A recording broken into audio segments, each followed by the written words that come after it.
Luskin, also welcome back. Great to see you. Thank you. This is an interesting story. Gary's on the warpath, but apparently Dr. Bob wants to see some penance, too.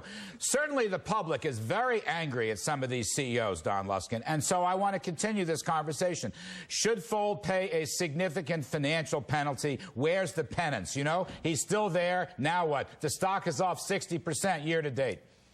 I find it absolutely remarkable that he's still there. I'd like to know where the board is. I'd like to know where the shareholders are. I mean, this guy should just simply be out on the street with nothing but his shoes. It's just an absolute scandal that he is still controlling this gigantic company. And I want to know, as long as he's there, I don't know, he's got pictures of the compensation committee, I don't know what it is, but he's still there. He needs to come up with a plan. I don't mean just firing his CFO and firing his COO. That must have been a difficult 45 seconds for him. He needs to come up with a plan. Remember, subprime lending was his best idea. What is he going to do to put this company back on the map? I know what his best idea is.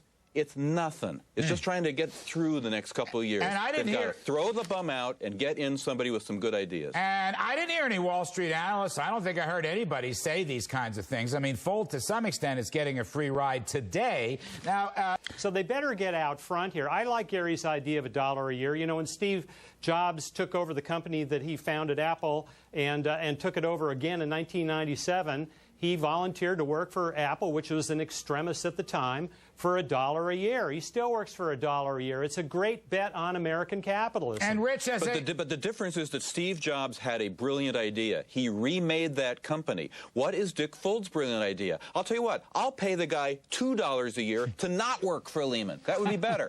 I mean, wouldn't it be better? I was going to ask Rich Cargott as a follow-up. I appreciate Don Luskin's latest point.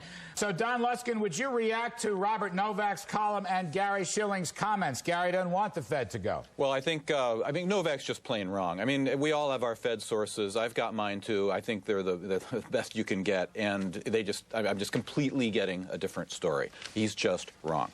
Now, as to Gary's rationale, you know, I understand the rationale. Sure, the Fed prizes its independence, and it wants to do the right thing by the consumer, but that cuts both ways. If what the Fed is doing, if keeping interest rates so low, is contributing to a fall in the dollar, which causes import prices to rise and causes oil prices to rise, that's not doing the consumer any favor. Congress isn't going to actually come crawling to Ben Bernanke to thank him for that. So they're between a rock and a hard place. So you have to go back to first. Just a minute, Gary, please. So you have to go back to first principles, and you have to say, all right, suppose Bernanke is concerned about softness in the economy. Well, what does he have to do? Is 2% what he has to do? Come on. Other than that crazy low 1% period we had, which got us into this trouble to begin with, 2%, that's nuts. 3% is plenty low for any problems this economy has. Let's design a poll, at least as a thought process, and say you ask the average American, you say, would you rather see higher interest rates when you have all these problems and you're worrying about how you're going to make ends meet? Or would you like to see higher interest rates because that may help the dollar and that may have an effect on inflation and a few other things? I think that's a hands-down issue. Gary, I'd phrase the question a little bit more fairly than that. Yeah, I agree with, you know, I agree that if the question is phrased more fairly, the question would be, you know, not if, but would you like to see a stronger dollar? Would you like to see lower energy prices? Would you like to see the stock market go up 10 or 20% as a result of a stronger dollar? I think people would take a stronger dollar. It's right now, it is illegal to drill offshore. It is illegal to drill in Anwar. And you know what, Don Luskin? It's illegal to drill or work in the Bakken Shale Formation up by the coast. That's the problem. When is McCain going to get the drill? Look, I'm going to do McCain a big favor. I'm going to advocate that we drill in Berkeley, California, that we drill in Martha's Vineyard, and now McCain can come out in favor of offshore drilling and Anwar drilling, and he can look reasonable.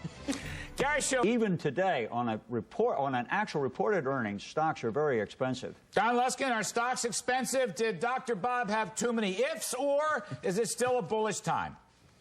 I think it's a bullish time, and the reason I say that is because stocks, like every other kind of market, trade on expectations.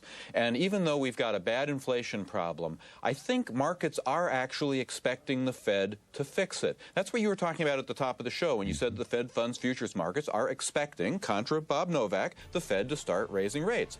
Back in March, they weren't expecting that. So stocks are worth more today than they were at the bottom in March because now the market can look to the Fed raising rates, which they couldn't do in March. So the worst case inflation scenario is actually off the table. Yeah.